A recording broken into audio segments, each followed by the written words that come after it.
UAE to introduce the whole idea of tolerance, not only in education, but also along with coexistence in the civil society, in the citizenry. That is very important. Everybody can learn. I would say that all the governments in the world should learn that how to live in coexistence and how to be tolerant to each other, how to listen to each other, how to share, and how to engage in some positive dialogue, some constructive dialogue with each other, whether you agree or disagree, but a constructive dialogue in good humor, good sense must go on. The issues of marginalized children in India or anywhere in the world cannot be seen and solved in isolation. The issues are so intermingled, and so are their solutions. We have to find more holistic solutions to these problems. You cannot solve the issues of child exploitation in isolation.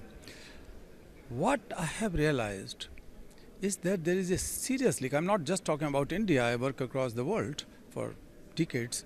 So I have experienced that there is a serious gap between the problem solvers, the people who are sitting on the position of solving the problems of the people, and the sufferers of the problem.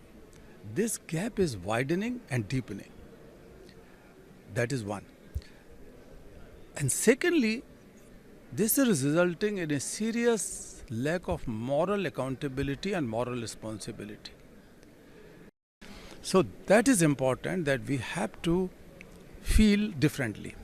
And that is the reason I have launched a new movement called Satyarthi Movement for Global Compassion in close partnership with a number of Nobel laureates, not only from peace but also from other disciplines, and some world leaders, including present and former head of the states and so on. When we talk of ethics or morality, it is not related to age. It is for everyone. But my own experience in the past, launching the first ever consumers campaign almost 35 years ago or so, or 40 years ago, the young people in schools, colleges, universities have responded much more quickly and much more positively, because they are amongst the largest section of buyers of clothing and so many other things, so shoes, sport goods and so on. So that's why I would say that every consumer should feel compassion, should have compassion for all those who have produced those things. Everything is produced by some people in very, very difficult condition. May it be, I am sitting here under this roof, beautiful place, but there are masons, electricians, plumbers, carpenters, so many people have made it and made it possible for me and you to sit here. So we have to have a sense of gratitude for them.